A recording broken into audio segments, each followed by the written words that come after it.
Good News Only Racing Club, led by the legendary Doug O'Neill, the trainer of two Kentucky Derby winners, and I'll have another in Nyquist. Also trained two-time Breeders' Cup champ Golden Sense, who are just a part of a long list of thoroughbred champions trained by Doug O'Neill. The Good News Only Racing Club has a young core of horses to look out for in Dennis's Celery, Irish Heatwave, and Notre Dame, just to name a few. Win the day every day with the Good News Only Racing Club, a proud sponsor of the NFL Bet Exchange.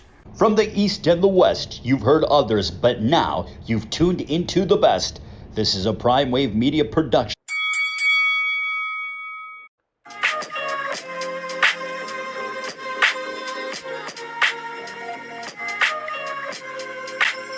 Tune into Big Wave Boxing every week with a brand new guest with the one and only Pop DiBiase, the primetime capper, getting the best boxing stories, best boxing angles, and the truth when it all comes down to the sweet science. Tune in to Big Wave Boxing on the Prime Wave Media channel on YouTube.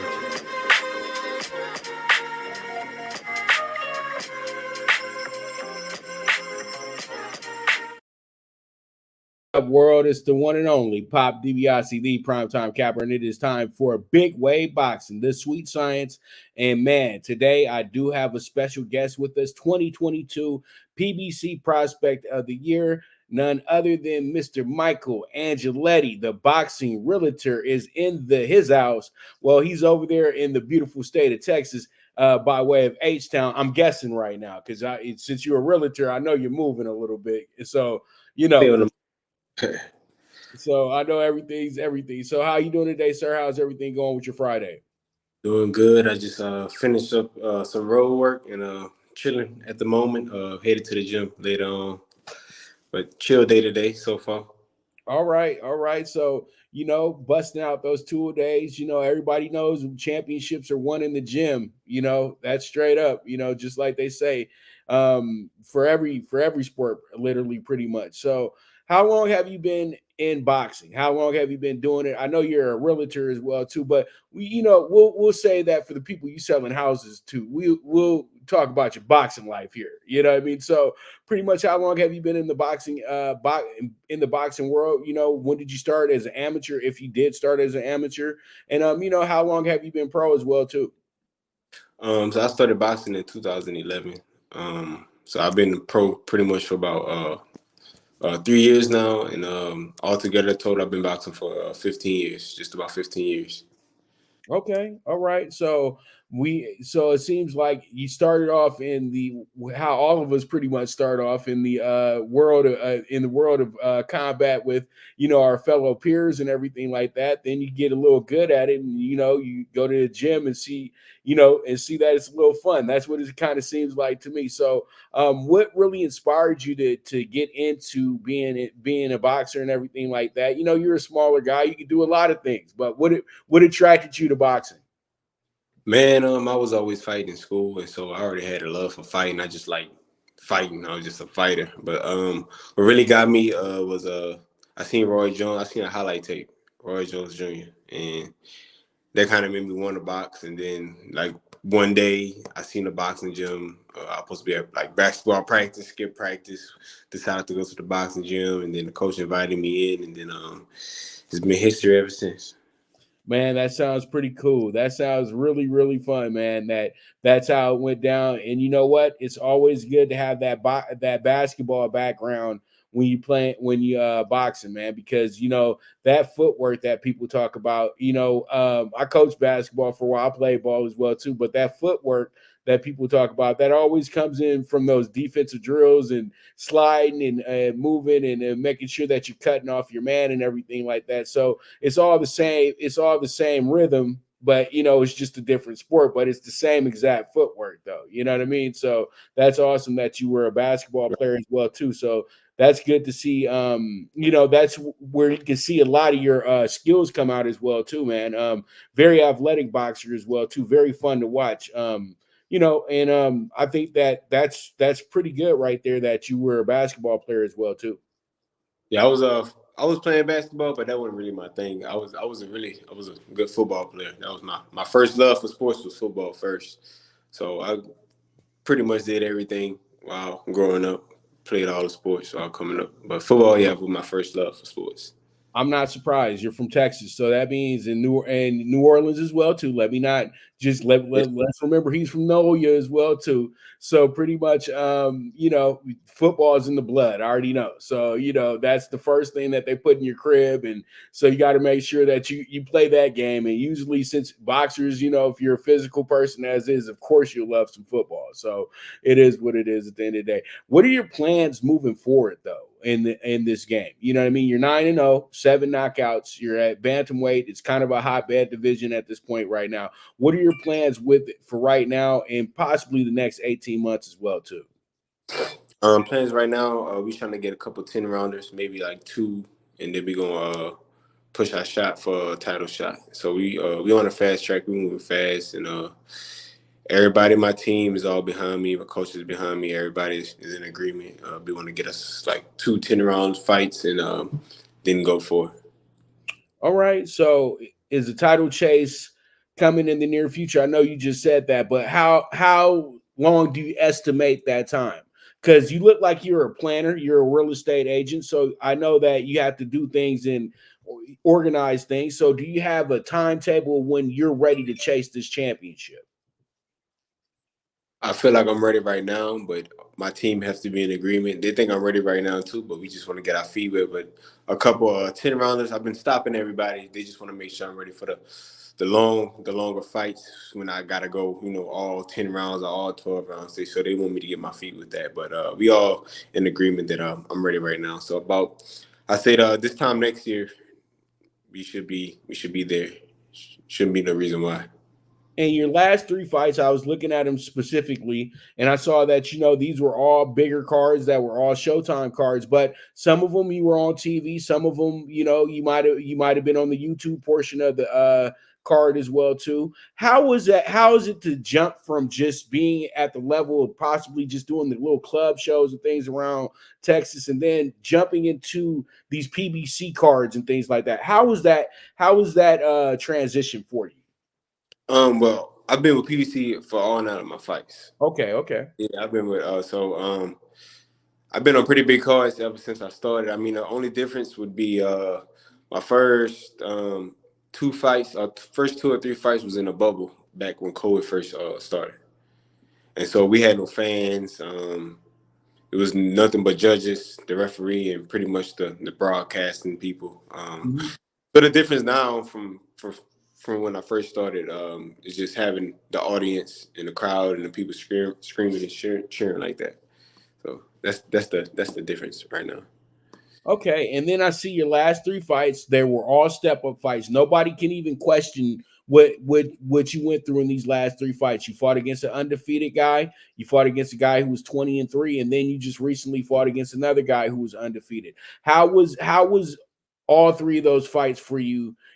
Preparation wise, and how did you feel coming out of all 3 of those and knowing that, hey, I might be ready. I might be really good at this thing. I always knew that I was ready. Um, I know I had the skills just from training and sparring with different people and different elite boxers that's high level world champions. Sparring with these different guys, I knew that I was ready. So fighting these guys, I don't take nobody lightly. I train hard for anybody. I don't care if you 0-20 or 20-0. I'm gonna train the same for you. I'm not gonna take nobody lightly. And so yeah, just having these 3 guys, the last 3 guys under my belt, definitely lets me know that I'm ready. But I already knew that from the beginning. I knew I was ready. And there's levels to this, and so I'm just showcasing what I got and showing the world that I'm here and I'm here to stay.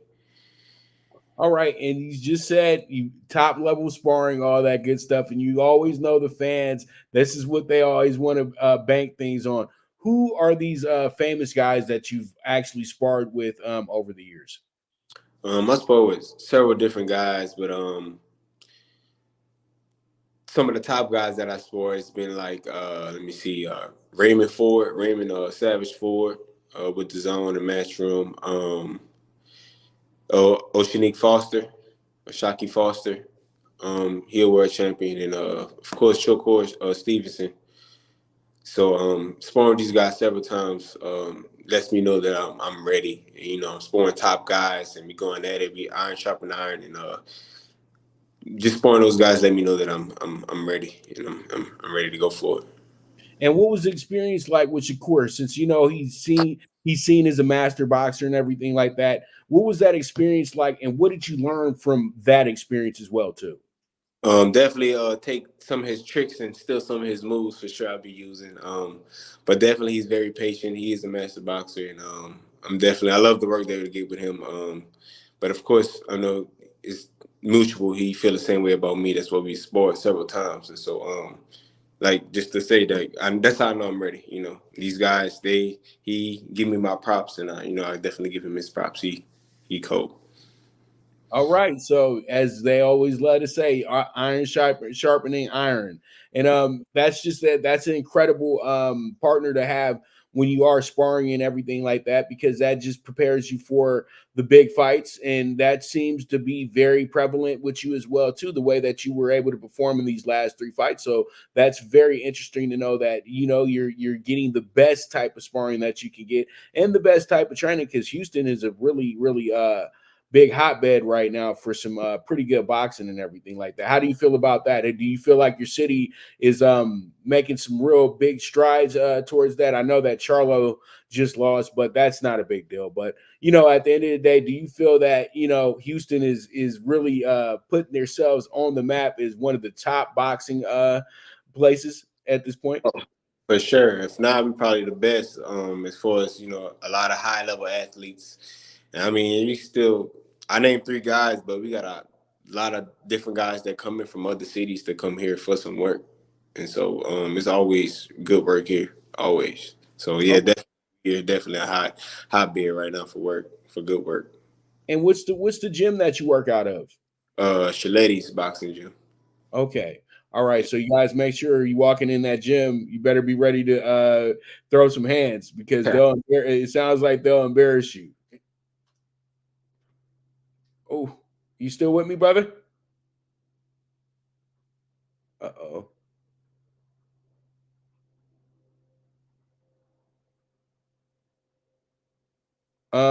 I guess we're having a little bit of a technical issue. So I'm gonna go to a quick commercial, and when I get back, we'll go ahead and hopefully we can get him back. For or Oh, we do. Oh, no, never mind. So we do get him back. So pretty much I just wanted to make sure that, because I was about to just go to a commercial break real quick.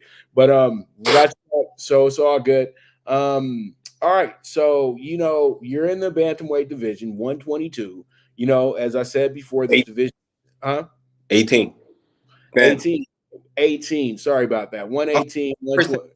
people get confused. My first 7 fights was at Super Bantam though. Okay, because that's what I saw on your boxing rec and everything like that. So that's why I was like, sorry about that. So pretty much you're at 118.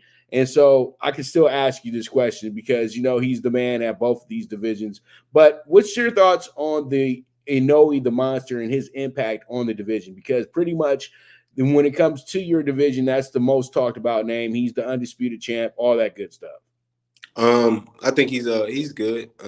I know that I could beat him when that time comes to come, but I know I'll be ready for it. Right now he is the man at the weight. He been doing what he have to do. I was unsure about him until he fought Fulton. But Fulton he didn't really show anything. It kind of like he was just fighting for a check, and I didn't really feel like Fulton really pushed the note or showed that he was a dog, and that's definitely the difference between me and him. If I was to really fight him, and so definitely in a way, he been doing this thing, and yeah, I can't wait to get a shot at him soon. Okay. Okay. Well, In my um, plans, huh? definitely in my future plans for sure.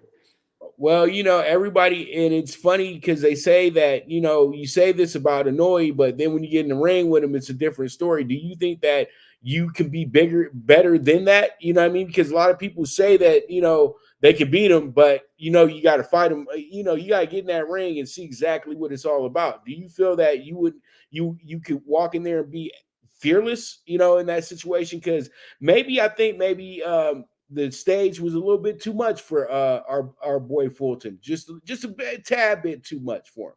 How do you feel going into a situation like that? I've been through so much in life. I feel like I ain't gonna go in there with no type of, I'm going in there and I'm putting it out on the line. I know I'm a great fighter. I know he's a good fighter, but I'm going out there. I'm putting it all on the line. Like I'm not leaving it to no judges. I'm trying to stop everybody. So when I get in there with him, I ain't being timid. He was too timid. Fulton was too timid in there. He was fighting like he was scared. Like that's not in my body. So that's the difference between us. Gotcha. Well, that's real right there. And one last thing, how would you fare against Fulton at this point? Do you think that you can give him some work, get busy in there with him? Oh, 100%. Definitely. Especially if he perform like he did versus Inoue, 100% sure. Easy work. All right. All right. All right. So let's go ahead and talk some boxing real quick. You know what I mean? Let's get some predictions going on. Give me some insights since you're the actual experts. All of us guys, all those media people think we're expert in something, but you guys are the real experts because you're the ones that get into the squared circle. So Shakur de Los Santos, who wins and why? Shakur wins. Just because he's a master boxer. I've been in the ring several times with him. He can't take De Los Santos lightly at all. He got some pop. He pretty quick. He got good reflexes as well, and he carries some power. But I think Shakur would he gonna be on top at the end. So do you think Shakur can score a knockout in this one, or is it going to a decision? Um, I don't think Shakur going to go for the knockout. I think he's going to let it come. He's going to he don't take too many like big chances. He makes sure he fights perfect and he wins the rounds. And if the knockout come, I think he will go for it. But I don't think he's going to go into the fight looking for the knockout. He's not going to try to go in there to knock him out. So do you don't think De Los Santos has any the type of style that could possibly frustrate Shakur and really make Shakur fight? I think so. Because De Los Santos, he's southpaw, right? Yeah. He's southpaw. So I think that he would southpaw versus southpaw. I do think, he got the puncher's chance. He can punch, for sure. But I don't think he has not too much of a big chance versus Shakur. But the early rounds, Shakur definitely gotta, be sharp mentally and be sharp defensively. All right. All right. Okay. And this is the big one in December over in the Bay Area. And we got Haney and Prograis. Who wins this and why? Haney wins only by decision, and Hmm. I Progress win only by knockout. I don't. Oh, I think if we go to the scorecards, I think Haney can outbox him. So I feel like Regis, he has to apply the pressure early on and be on him. You gotta apply the pressure. But Haney is definitely the superior boxer in this matchup. all right. And do you ever see Prograis around? Because he trains in Houston as well, too. I know his strength and condition guy. So do you ever see him around? I see him all the time. Okay. This gym sparring Foster, Shock Foster, all the time. So yeah, I see Regis all the time.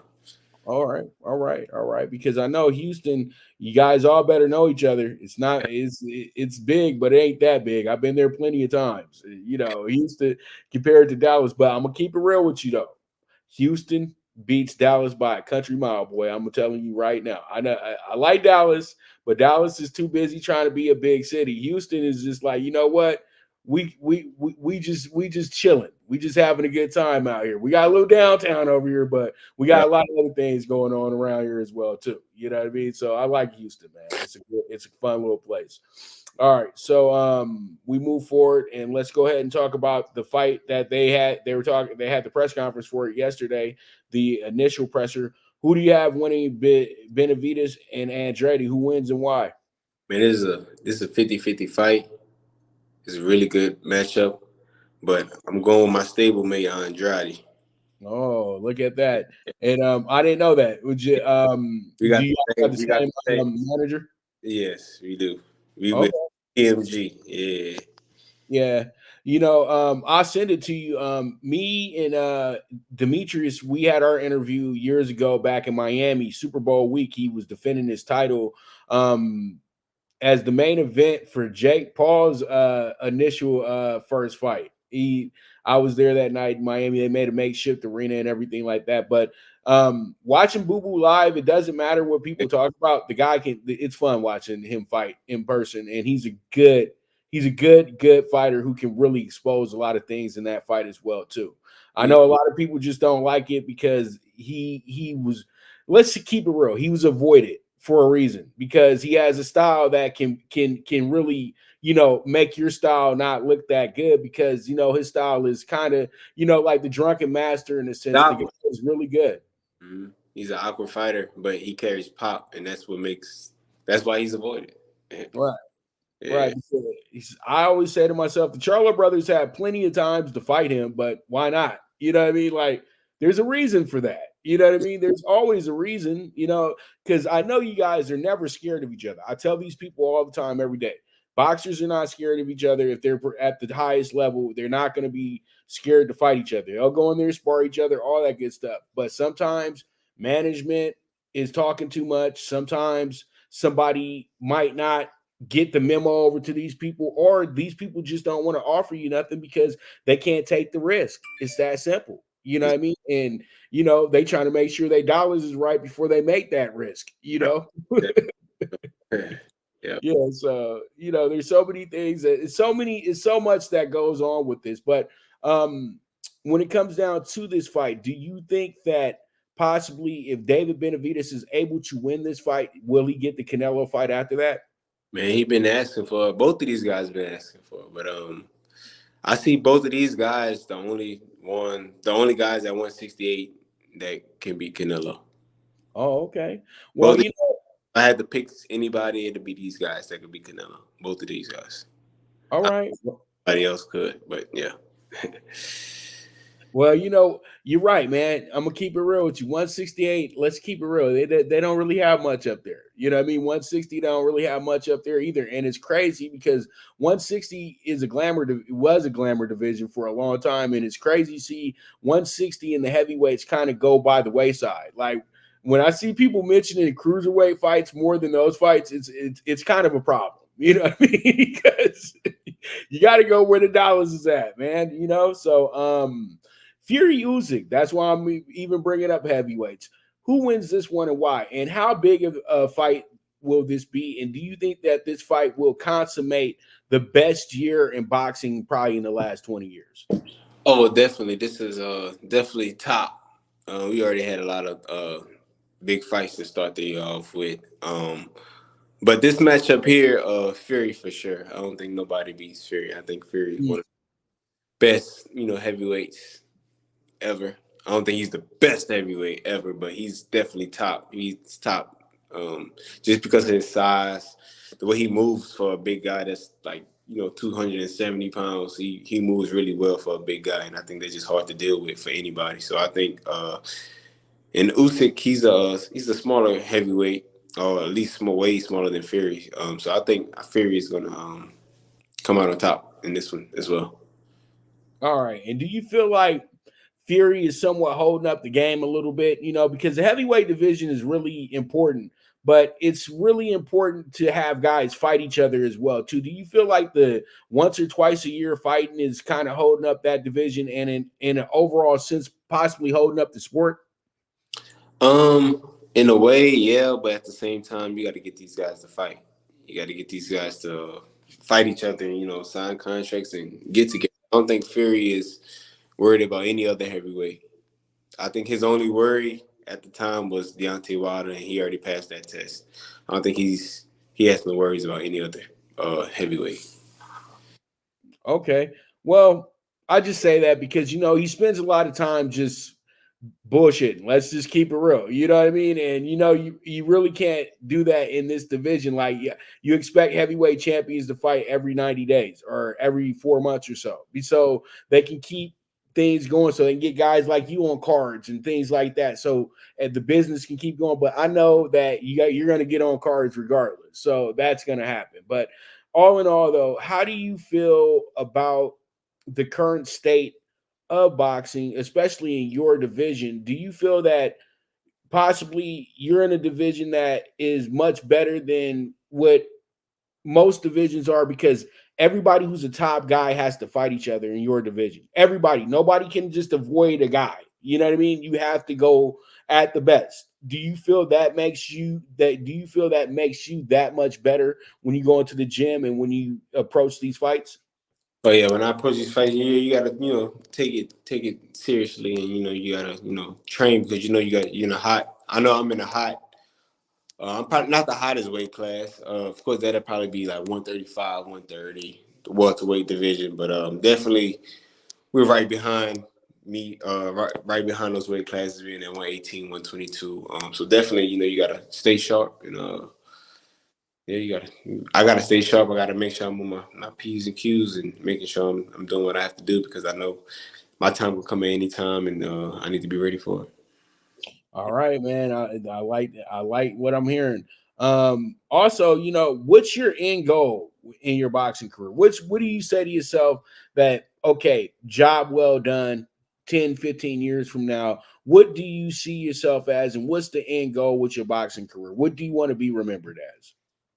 I want to get as many titles as I can at multiple different weight classes. So I want to win titles at 18, 122, 126, keep going up at 130, and that's the end goal. I want to build my legacy, put on the great fights, and win all the big fights, and that's how I want to be looked at when it's all said and done.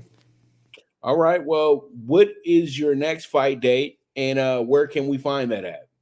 I got a possible date is in November. It Okay. could be also in December, but I'll as soon as I know, I'll post about it, let you know.